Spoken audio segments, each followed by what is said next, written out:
From the blackest corners of your mind, they call, pulling you deep into shadow, twisting your senses, keeping you from sleep. It's time to face your darkest fears. This is Tales to Terrify.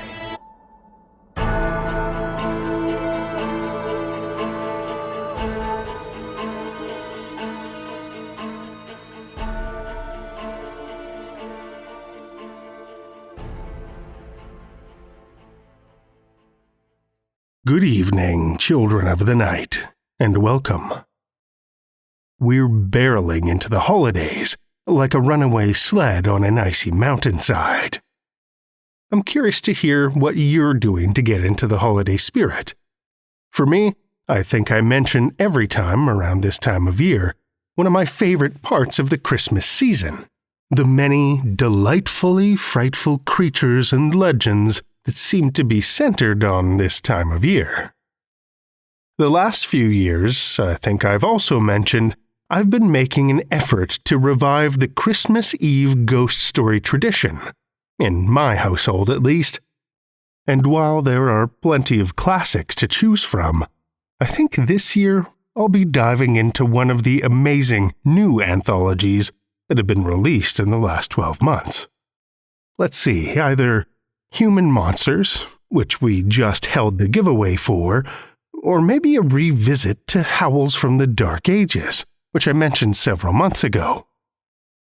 No easy task to pick.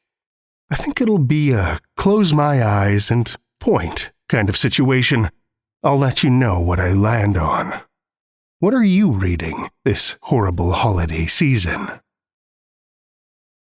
Our most frightfully festive thanks goes out this week to our newest patron, Michael N. Unger.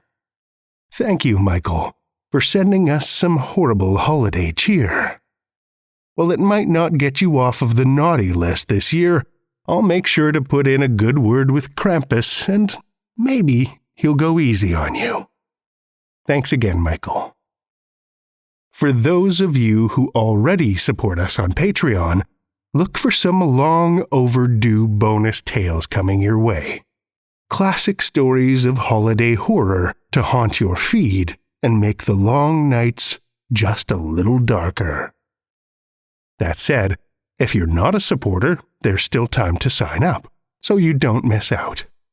Patreon.com/Tales to Terrify. Head on over and sign up. We get a boost in support, you get some extra goodies in your stocking. It's a win-win. Again, that's patreon.com/Tales to Terrify.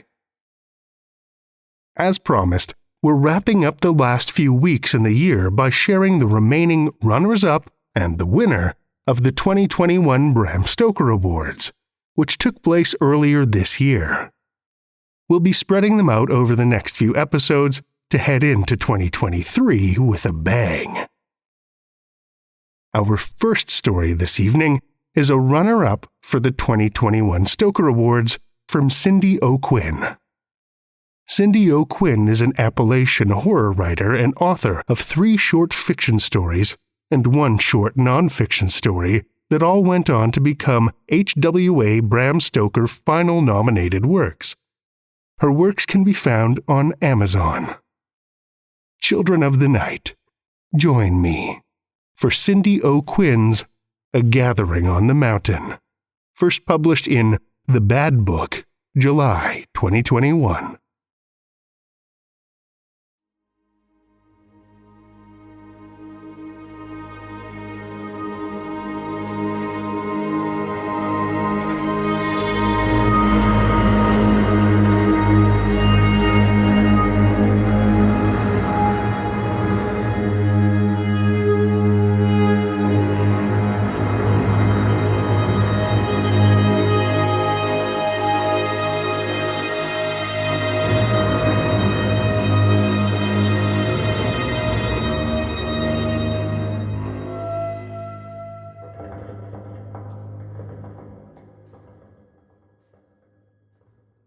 Mark 8:25. Then Jesus laid his hands on his eyes again, and he opened his eyes. His sight was restored, and he saw everything clearly. Mama died giving birth to me. Peace was not something I ever made my way to finding. How could I find it, or even forgive myself? When it came right down to it, my life cost Mama her own. 2 big brothers, nearly double in size at birth, made it safely into the world. Tiny me tried to enter the world ass backwards and ruptured Mama's uterus. She was bleeding to death, but insisted on holding her baby girl, if only for a moment. Dad did his best by me, but as I grew, I looked more and more like Mama.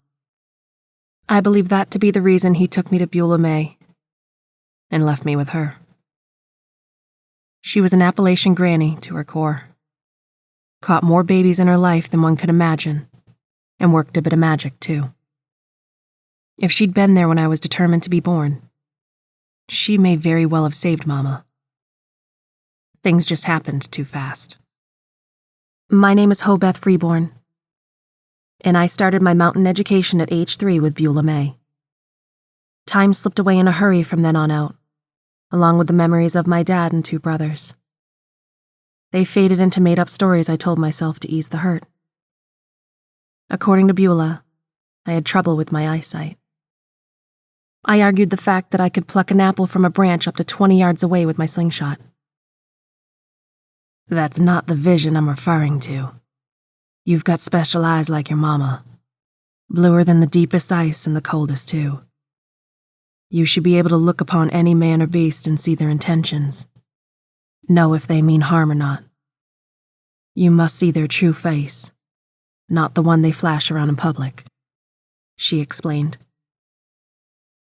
Beulah threatened to put spittle in my eyes on a couple occasions, so I'd get the vision she talked about. That never happened. But she did smear mud across my closed eyes until it dried. After that, she took me down to the spring and flushed my eyes with cool mountain water. But I didn't feel or look different.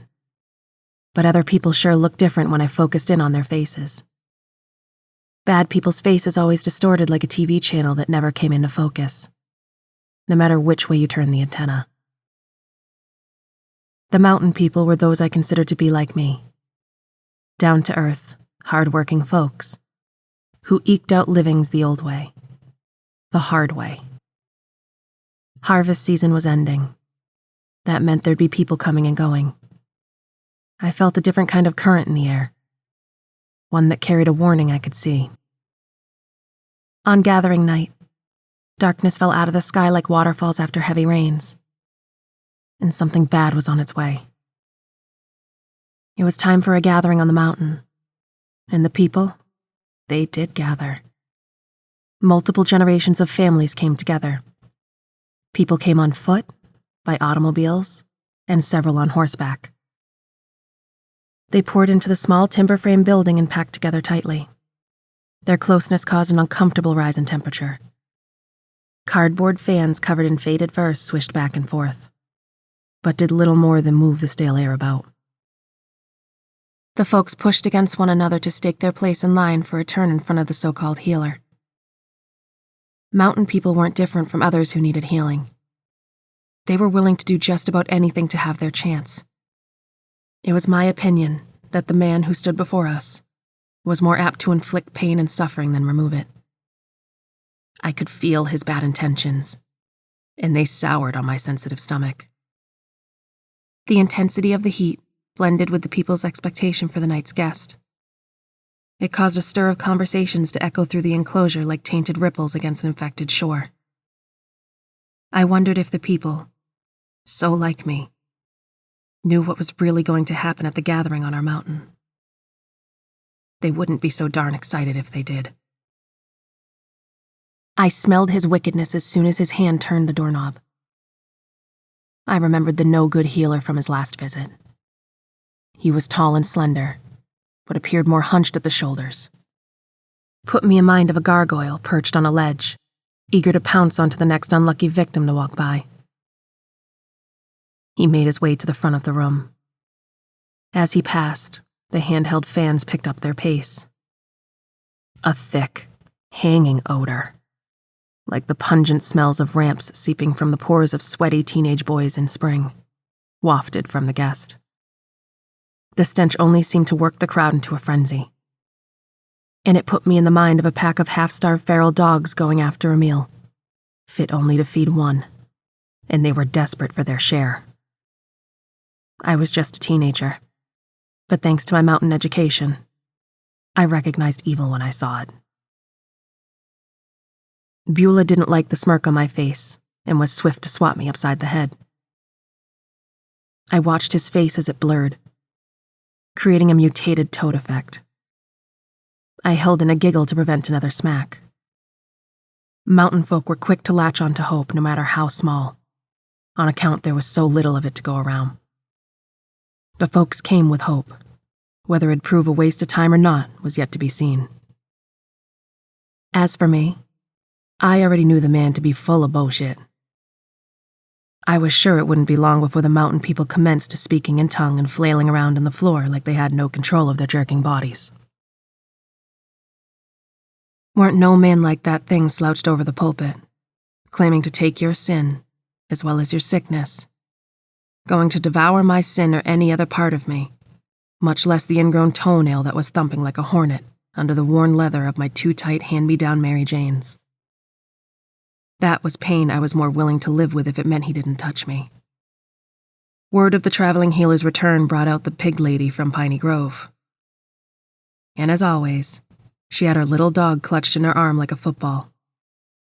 He would soon be howling along with the old-time mountain music that threatened to lift the rafters. Like the others, she wasn't about to miss out on the show the man was putting on. As for me, he brought an unforgiving darkness.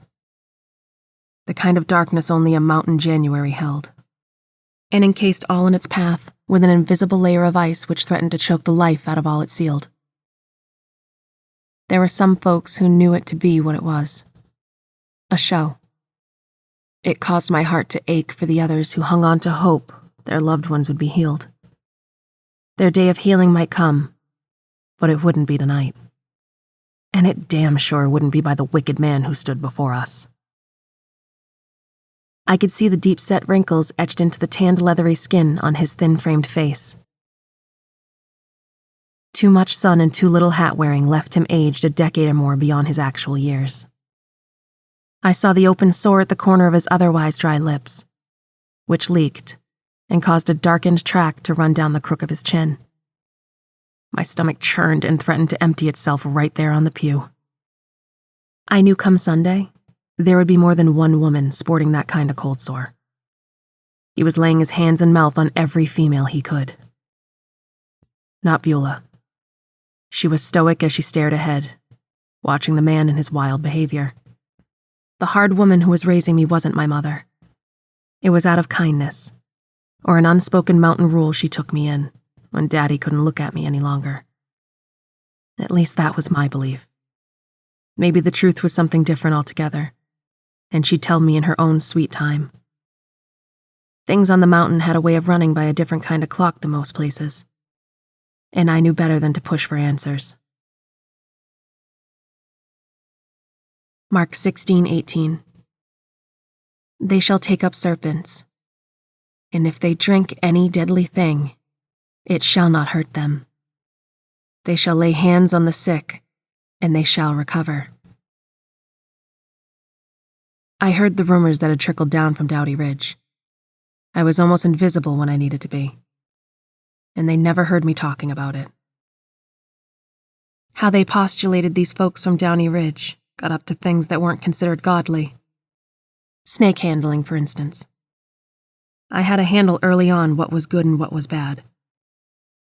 Not even the gray line that blurred in between fooled me. One thing for sure was when the ones I recognized came off their ridge to do town business, everyone gave them a wide berth. That included the sheriff and his deputies. I had the notion, if I was ever to meet the Dowdies, well, I might just have more in common with them than their own neighbors. I dreamed one time that I was someone special, and when the time came, I would know what it was that made me so. After that dream, I shook all over for an entire day, like someone with the fever. Beulah cared for me gently that day and used her special herbs to prepare hot tea for sipping. That day, she let go of a couple things I imagined to be secrets, like the fact that the dowdy's snake handling was medicinal, not religious. And her root work, combined with their medicine, was the cause for no deaths due to poisonous snake bites on the mountain for over a century. Evidently, it was a passed-down gift. You wouldn't think she was the sharp-edged woman who sat next to me. The night went just the way I thought it would, until a couple of men I'd never seen, yet felt familiar, toted a wooden box to the front of the room.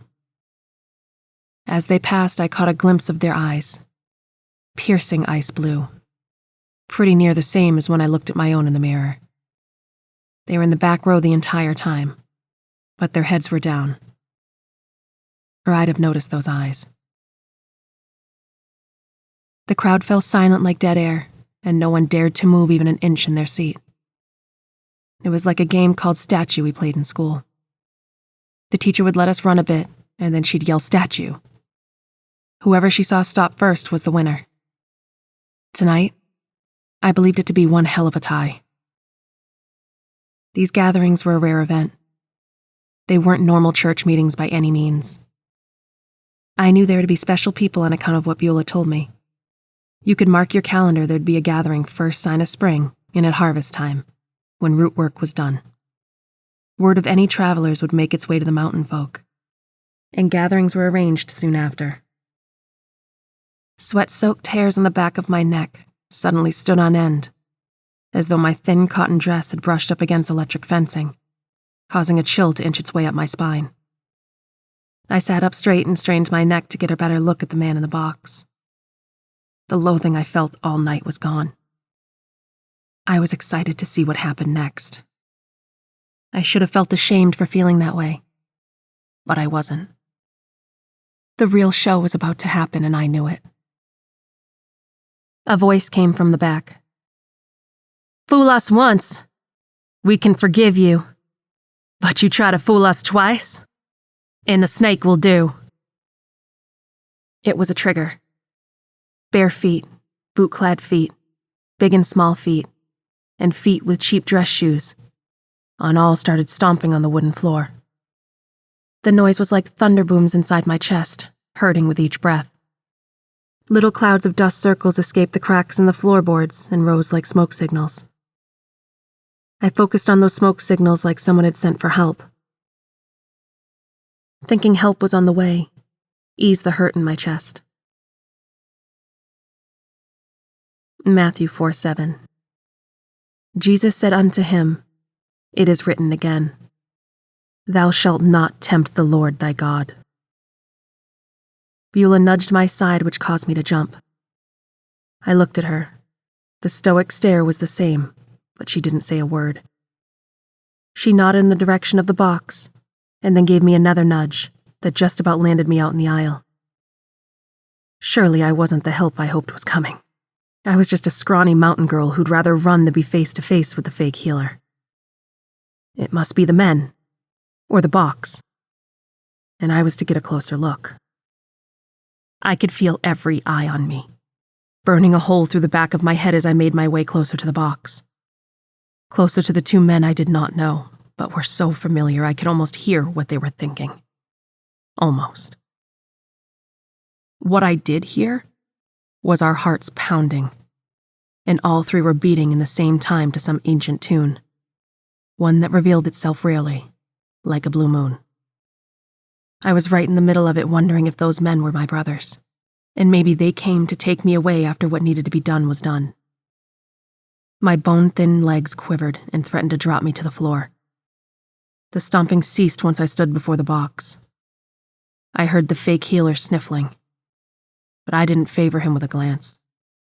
My eyes were glued to the box that seemed to breathe as I breathed. The good-for-nothing faker cried out, "If it's snakes in that box, I can prove I'm the real deal. They won't bite me. Open the crate and I'll show you our Lord has placed a shield of protection around me. Nothing inside there can hurt me. I've been anointed. Plagues run from me. I pick up poison-filled snakes, and they do little more than wrap around my arm like a gentle hug." He let his head drop, chin nearly resting on his chest. Tears and snot strung from his face, threatening to break free of him, but never doing so. The two men stood at either end of the box and waited. I looked from one to the other, trying my best to read what their familiar faces refused to tell me. I turned to look for Beulah, but she was gone. I returned my attention to the box and how the weathered planks bulged from the weight of whatever was inside, pressing against them. A low rumble from the crowd carried from pew to pew until it reached me like a breath of ice-cold air. The words from before, and then some, came close to freezing the blood running through my veins. I pictured the mountain spring where we drew water, the way it looked to come February with icicles forming as soon as the water was birthed from our land. "Fool us once, we can forgive you. But you try to fool us twice, and the snake will do. Best not tempt our God. Do what needs doing, Hobeth Freeborn." I knelt and touched the top of the box, thinking of how many times Beulah had said those very words to me. Best not to tempt our God. Was I fixin' to do just that? I grappled with the idea of what would happen if I lifted my hands away from the box. The two men knew. I could see it ablaze in their eyes, and I was fairly certain. It wasn't the fake healer who tempted God by making his second trip up our mountain. He made a living off Appalachian communities similar to ours, selling forgiveness, fake healings, and hope. Reckon he'd never been called out on his wrongdoing. I felt the life within the box, squirming as it fought for room. When I moved my hands, the boards fell away, and she slithered free. With each flick of the tongue, the snake grew bigger until she was the length of the room. I made myself look the man in his eyes, which were stained red with devilry. I said, "You had your chance to do right by us and failed. Time's up. You're about to find out what happens when evil returns to a gathering on this mountain." The two men held the fake healer down so she could taste his wickedness. Ignoring his screams, the snake continued tasting until the man was no more. Left behind were a pair of snakeskin boots.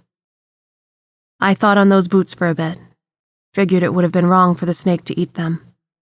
Kinda like eating one of your own. And I knew all too well there was a Bible verse on cannibalism being wrong. One by one, the mountain people left the old timber structure without saying a word. There was nothing left to say. The deed was done. The two men picked up the scraps of wood.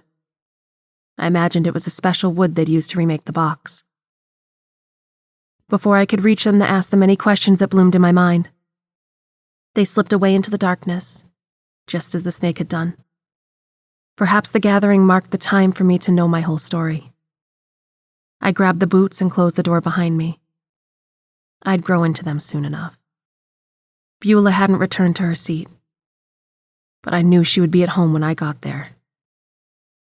And her belly would be full for a very long time.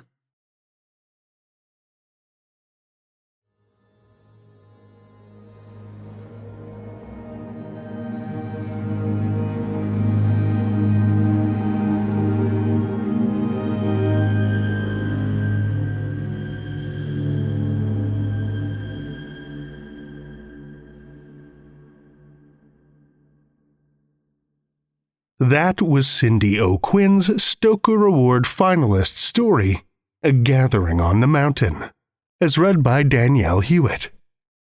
Danielle is recording out of New Bedford, Massachusetts, where the people can be just as scary as any horror story. When she isn't recording, she tends to the two small children living in her house. They just won't stop screaming at night. Danielle is a graphic designer by trade, spending most nights photoshopping horror scenes out of your nightmares. Thank you, Danielle.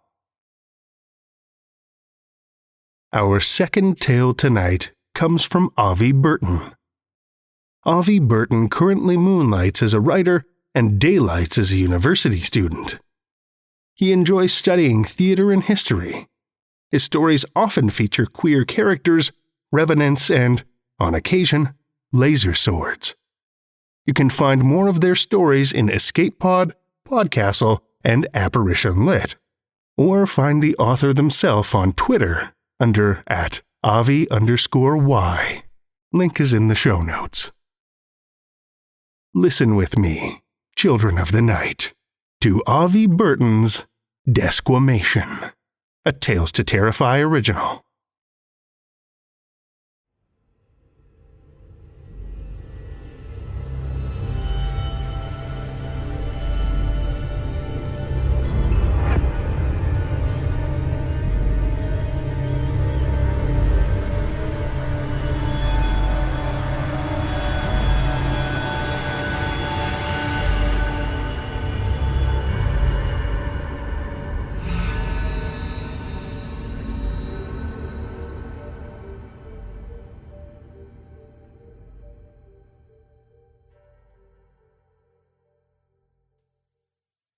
Kaz couldn't say when his boyfriend started peeling.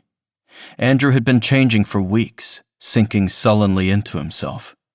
He might have hidden the wound for a while or simply been unaware of it. That was the thing about decay. It crept up on you. Tuesday morning, light slipped through the window of their shared flat. Kaz was getting ready for work, and Andrew hunched bleary-eyed over a bowl of cereal. Kaz paused his coffee making when his gaze caught on Andrew's neck. "What's that?" Andrew looked up. His eyes were red-rimmed, a stain left over from last night's drinking. "On your neck," Kaz pointed with his mug. A strip of skin curled off of Andrew's neck, leaving a raw and pink wound beneath. It looked like a stray hangnail. "Oh." Andrew lifted his hand and smoothed down the strip of skin. It fit easily back into place. "I don't know. Nothing." "Does it hurt?" Andrew stared at Kaz like he'd lost his mind. "Why would it hurt?" "It looks like it hurts," Kaz thought, but shook his head and turned back to the Keurig. Andrew smiled. "It's cute that you're worried," he said, reaching to take Kaz's hand. "But seriously, don't. I'm fine." He pressed a kiss to Kaz's knuckles. His breath smelled like stale milk. Kaz said, but even as he watched, that strip of skin unfurled again, like origami coming undone. Unease settled in his chest. "Are you sure you don't want a doctor to check it out?"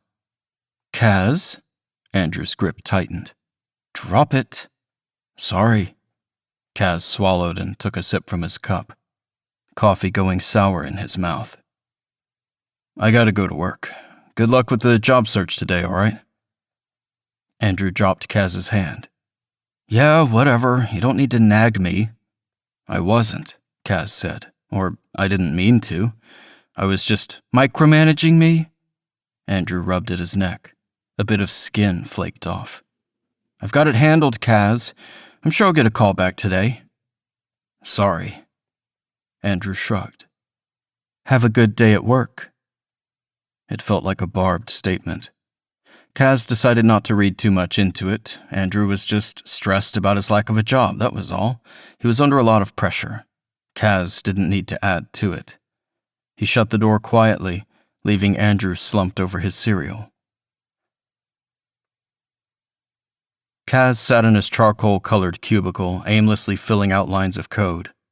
He swiveled in his office chair, the dull hum of the air conditioning droned on in the distance. He couldn't get the idea of Andrew peeling out of his head. Kaz might have dismissed it as sunburn if it hadn't been winter, or if the wound hadn't seemed so raw. Normal, dry skin didn't look like this. Whatever was wrong with Andrew, it cut deep. It was like someone had begun unzipping Andrew at the line where his jaw met his throat. If he pulled that strip of skin, Kaz wondered, would Andrew come undone? What would be left underneath? Kaz brushed away the morbid thought. Andrew had said it didn't hurt, and he trusted Andrew. He always did. He typed in a few more strings of numbers, trying to soothe his mind. The repetitive tap-tap-tap of computer keys echoed all around the office. Kaz saved his work, closed his tab, opened up Google, and hesitated. What could he type? Is skin peeling normal?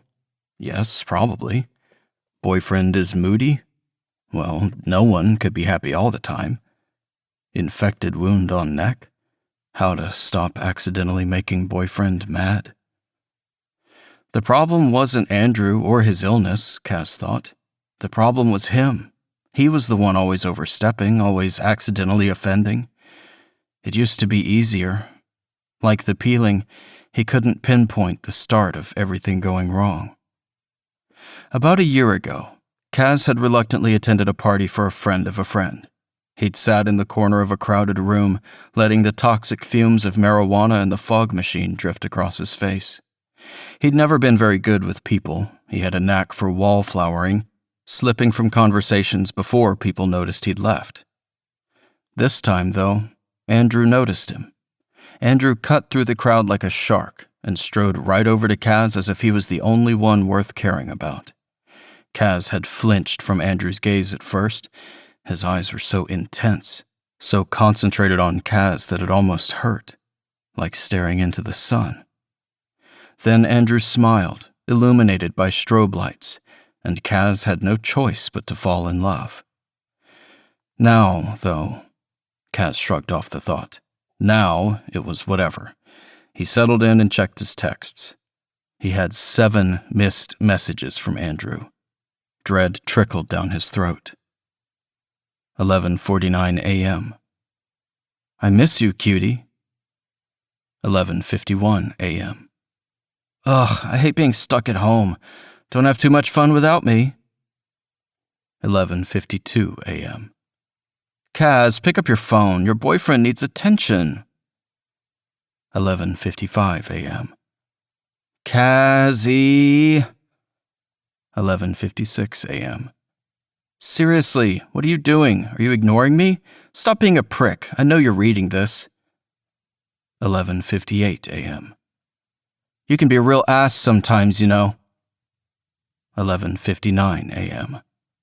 Fine, whatever. Kaz swallowed and thought, shit. Andrew hated being ignored. At the beginning of their relationship, they'd each made a list of pet peeves, and emotionally unavailable partners had been at the top of Andrew's list. Kaz's worst pet peeve had been miscommunication, which seemed to be happening more and more these days.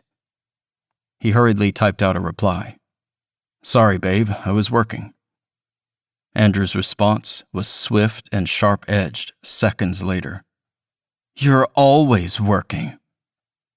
Kaz sighed and set his phone on the table face down. He rubbed his temples, trying to ignore the feeling that he'd broken some crucial boundary, ruined yet another piece of their relationship. Andrew was so angry these days. Kaz wondered if it had anything to do with the skin peeling, the furious rash underneath. His phone pinged once, twice, vibrating against the table. Kaz grimaced and ignored it. He was a coward. He knew he was a coward. The issue would fester and rot like the scrape on Andrew's neck. But he couldn't. He just couldn't. That was all. Guiltily, Kaz set his phone to airplane mode and went back to work. When he got home, Andrew was wearing a turtleneck. Kaz shouldn't have even noticed, but the sweater was made of wool, and Andrew hated wool. He said it made his skin itch. Kaz stared at the pale strip of neck peeking out above the collar. He was overreacting. He decided not to mention it. Andrew turned, blinked at Kaz standing uneasily in the doorway. Hi, he said with a broad grin, dimples marking each cheek. How was work? Any office gossip I should know about? It was all right, Kaz said cautiously. I'd rather be home with you, though. Andrew laughed and threw his arms around Kaz. Course you would, he said, squeezing a too tight hug. His hands had the texture of a bad peach. I'm way better company than those tie-wearing pricks. You are, Kaz agreed, returning the hug. You're not mad at me? Andrew pulled away. His eyes were blue, tangled up with long lashes. Why would I be mad at you? I don't know. Never mind, Kaz said. He kissed Andrew, trying to feel relieved. The smell of wet surrounded him, a dark smell, soured and wrong. Andrew's lips were hot against his. Something flaked into his mouth. When Kaz pulled away, a strip of Andrew's skin had fallen off. A blot of blood bubbled up on his chin. Kaz gasped. What? Andrew said. He ran his tongue over his lips, raised his eyebrows when he licked the blood. A little overenthusiastic there, eh, Tiger? Kaz grimaced and spat the skin strip into his palm. It lay there in a puddle of saliva and blood. He crumpled it between his fingers and dropped it in the trash. Yeah, I guess. Sorry. He hadn't been overenthusiastic about anything. Don't worry. I liked it. Andrew winked. Kaz smiled weakly. This seemed like the Andrew he'd fallen in love with. Charming, easygoing, happy. Kaz didn't trust it. He couldn't stop staring at the blood. He disentangled himself and walked over to the fridge, flinching into the blast of cold air. You hungry? Not really. Okay. Kaz rifled through the drawers. Hey, did you go shopping? There's a lot of meat in here. He picked up a steak, studied the raw, oozing drip of meat, then put it back. The flesh was a rough-textured purple. It seemed close to going bad. What are you planning to cook? I don't know. I had a craving, I guess. Well, I'll cook with it then, Kaz said, trying to be bright. We'll make a date night of it. Pretend we're at a fancy restaurant. Sounds good to me, Andrew smiled. More skin slipped from his mouth. The peeling was getting worse. The next morning, under the guise of caresses, Kaz traced patterns along Andrew's back and searched for fault lines. Where his fingers touched, Andrew's skin frayed like fabric falling apart. Some of it flaked onto the pillowcase. Andrew didn't seem to notice. Kaz carefully extracted himself from the covers and went to take a shower. A bit of Andrew was stuck under his fingernails. Worry slipped down his throat. Kaz examined himself for his own cracks. He was fine. He was whole, as far as he could tell. His skin wrinkled in the water. The worry didn't fade. He dried himself off and got dressed. When he returned to the bedroom, Andrew hadn't gotten up. He was sitting hunched over on the edge of the bed, arms lying limply in his lap. Kaz wondered if Andrew had been drinking again. He hadn't smelled any alcohol last night. Just rot. Hey, sleepyhead, Kaz said. Andrew grunted and turned away. You all right? Andrew scowled. Kaz crossed the room and took his hand. Talk to me. You didn't say good morning, Andrew said, when you got up. Kaz blinked. I thought you were asleep. Well, I wasn't. You didn't even check. Sorry, Kaz said, feeling the familiar swell of guilt overwhelm him. Good morning. You didn't ask me how my day went yesterday either. You always do that. You've been so distant lately. Andrew reached out. Kaz obligingly took his other hand. Bits of skin drifted to the carpet. It's just work, Kaz said, settling back onto the bed. Andrew was warm. If he closed his eyes, he could almost pretend everything was the same as it had been in the beginning, when things were better. How was your day, then? Is something bothering you?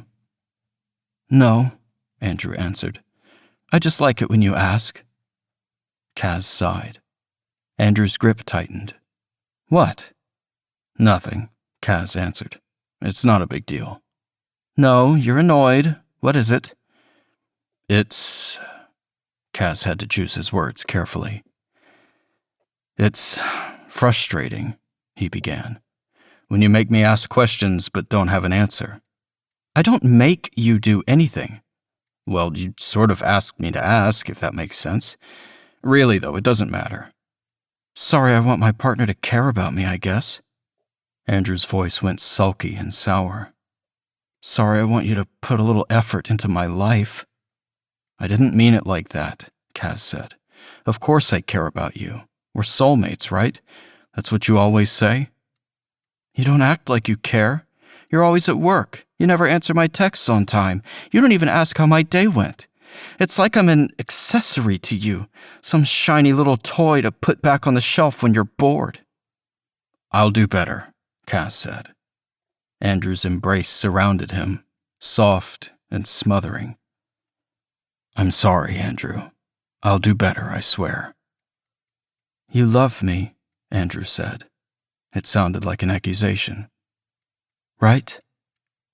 "I love you," Kaz echoed. Andrew smiled and kissed his cheek. His skin made a sound like paper. "Then I forgive you." That was how the days, then weeks, passed with that uneasy equilibrium. Kaz was never quite sure what he would say to set Andrew off, but it didn't matter because Andrew always forgave him. Andrew said he loved Kaz, would die for Kaz, that Kaz was his one and only soulmate. Somehow, Kaz always felt like a liar when he returned the sentiment. The peeling continued. Kaz learned to stop mentioning it. Andrew's neck became more wound than flesh. At the worst points, Kaz could see the raw red of muscle throbbing with veins underneath. The peeling spread to the rest of his body. Kaz kept finding piles of skin flakes around the apartment. He swept them into the trash without a word. He worried. Of course he worried. What caring partner wouldn't? And he was trying so hard to be a caring partner. Anxiety burned in Kaz's chest at night while Andrew snored beside him. He researched what he could but found nothing useful. He filled their fridge with meat to satisfy Andrew's cravings. He bought moisturizers and lotions that went untouched. With every touch, every kiss, Andrew seemed to fall further and further apart, but he was determined to ignore the rot, and nothing Kaz could do would change his mind. Kaz had brought it up only once. When he finished speaking, Andrew stared at him for a long, blameful moment. Then he slammed his hand on the table so hard Kaz flinched. Andrew stormed from the room. Kaz never mentioned it again. Kaz bought steak to apologize for his transgression, even though it strained their budget. Andrew ate his raw. It might have continued on that way forever, if Kaz hadn't seen the texts. It happened by chance. Andrew had gotten up to go to the bathroom and left his phone unlocked. Kaz, dutiful boyfriend, had never looked through Andrew's phone. He didn't even know the password. Andrew knew his. He wouldn't have ever picked it up either, if his name hadn't been in the message. 6 words. Unknown number, 9:18 p.m. Seriously, LOL, just dump Kaz already. Kaz flinched. Dread settled in his chest, thick as syrup. Reluctantly, he picked up Andrew's phone and read. It was worse than he could have imagined. Every mistake had been made into an attack. Every flaw became fatal. He scrolled through weeks of Andrew blaming, bitching, berating Kaz to his friends. The responses were equally brutal, but Kaz couldn't blame them. From their point of view, he was basically an abuser. Kaz's throat grew hot. He couldn't breathe. He clutched the phone with shaking hands. The world dimmed and blurred. He had never been forgiven. All this time, Andrew hated him. He'd been doing everything wrong. Kaz buried his head in his hands. He wanted to crawl out of his skin. He wanted to be anyone else but the monster Andrew had made him into. "Babe?" Andrew stood in the doorway, a concerned expression on his face. A long piece of skin dripped from his wrist to his forearm. What's wrong? Kaz shook his head. His throat choked his words. He gestured with Andrew's phone. Andrew leaned forward and plucked it from Kaz's hand. The blue light made his wounds even more garish. I see, Andrew said, face softening. His skin sagged a bit from his jaw. Come here. He settled onto the couch, pulled Kaz close. Kaz flinched away from his touch. Don't be like that, Andrew urged, moving closer. I love you, Kaz, I do. But you're human like the rest of us, and sometimes, well, you piss me off. You're not mad at me for venting to my friends, are you? No, Kaz rasped, chest tight. Course not. Good, Andrew said. His chapped fingers traced Kaz's lips. I can't believe you don't trust me. I trust you. But you went through my phone, Andrew said. That's not what a caring partner does, is it? Shame rushed through Kaz. He blinked tears away. No, I'm sorry. You keep saying that, but I don't believe you. Andrew dug a nail into Kaz's cheek. Do you love me, Kaz? So much. The words were dry in Kaz's mouth. You're my soulmate. Andrew leaned in. Prove it. When their lips met, Kaz tasted rot. He ignored it and kissed harder, running his tongue along Andrew's teeth. The smell of stale milk enveloped them. Kaz clutched Andrew's face in his hands. Skin came away under his fingers. Andrew moaned and ran a hand through Kaz's hair hard enough to hurt. Kaz bit Andrew's lip. There came a wet crunch. Blood filled his mouth. Gasping, Kaz pulled away, spat out whatever had snapped off. Andrew stared back at him, gaping half open in horror. Andrew's lower lip was gone. It was like someone had taken a butcher's knife and hacked off his mouth. The wound was jagged and imprecise. Teeth marks surrounded the edges. Blood dripped down his jaw. Andrew tried to speak, but couldn't. Bile rose in Kaz's throat. He clutched the soft, slippery lip in his numb hand. I have to... Kaz couldn't finish the rest of the sentence before sprinting to the kitchen sink. He gagged into the basin, choking up his horror and the contents of his stomach. He hurled the lip down the drain. All he could smell was rot. He thought he too might be decaying, splintering the same way as Andrew. Tears dripped down and mingled with the vomit in the sink. I can't take it, Kaz thought, gulping for air. I just can't do this anymore. Kaz cleaned the vomit from the sink. He wiped the blood from the couch. Andrew disappeared and then reappeared with a bandage over his mouth. It didn't do much to stop the wounds from seeping in. His phone lay on the table between them, a weapon neither of them wanted to wield. The silence was heavy and static.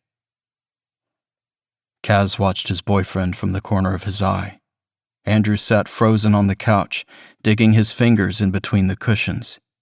He might as well have been a statue, a vicious piece of decor. This isn't the Andrew I knew, Kaz thought. This isn't the Andrew I loved. There was a cold feeling in his chest and his mouth hurt. He wondered half-heartedly how he'd let a stranger into his house. He wondered where the old Andrew had gone. Maybe it had been a facade. Maybe Andrew was always going to peel away. Maybe Kaz had made a mistake somewhere down the line, crossed some irreparable boundary, and had doomed himself to the rot. Or maybe not. Maybe it wasn't his fault at all. Kaz took a deep breath. I'm going for a walk, he announced. Andrew didn't blink. His response was muffled by his bandage. Kaz took it as assent. He pulled on his coat, laced his shoes, waiting for Andrew to stop him. The silence of the house was slick and sweaty. His heart hammered against his chest, even though he knew he wasn't doing anything wrong. But he still felt guilty nonetheless. Kaz hesitated in the doorway. He clutched the brass knob in a white-knuckled fist. Andrew said nothing. He might as well have been dead. "I'm going," Kaz announced. Andrew's bandage crinkled. Kaz stepped out into the hazy night, streetlights glowing in the distance. Wind ruffled his hair. The blood dried to a scab on his chin. The smell of rot faded. Kaz shut the door firmly behind him. His shoulders shook with relief. Andrew stared at him out a window. He looked like an unwrapped mummy. Kaz lifted up a hand and waved.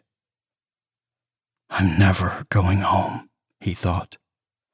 "I am never coming back." The streetlights winked behind him as he left.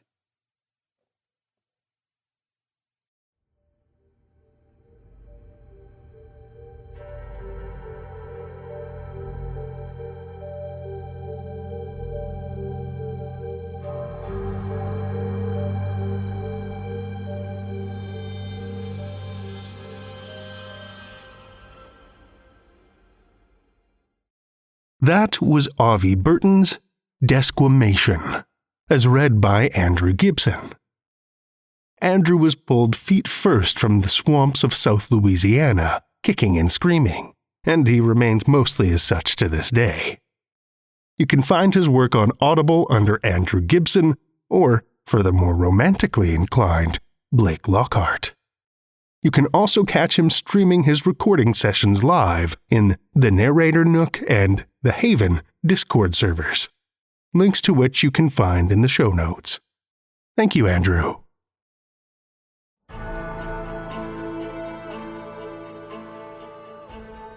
Well, children of the night, the hour is late, and we've run out of tales to tell. For now. Tales to Terrify is made possible by the tremendous generosity of our supporters on Patreon and PayPal. Incredible fans like Amanda Carrillo, Orion D. Hegre, Paul Belcher, Amanda Gottfried, and Kathy Robinson, whose generous support helps keep the lights on and flickering ominously. Not a supporter already? Head over to patreon.com/Tales to Terrify, where you'll find all kinds of perks like ad-free episodes, bonus content, and one-of-a-kind collectibles and merch packs. Every dollar goes back into this show to make it as horrific as possible, and we appreciate it so much. Want another way to support the show that doesn't cost a cent? Head over to Stitcher, Podchaser, or Apple Podcasts and leave us a 5-star review. You'll not only put an unnaturally wide smile on our faces, but help new listeners discover our terrifying tales, too. Why not share your love of the show out in the world with some Tales to Terrify merch? TalesToTerrify.com/merch will take you to our TeePublic store, where we've got a great collection of creepy custom and curated designs that's always growing. So check back often. Tales to Terrify is produced by Seth Williams, Meredith Morgenstern, Andrew Gibson, and myself, Drew Sebastini, with original theme by Nebulous Entertainment. Tales to Terrify is distributed under a Creative Commons Attribution, Non-Commercial, No Derivatives license. Join us again next week as we scare up festive frights with more Tales to Terrify.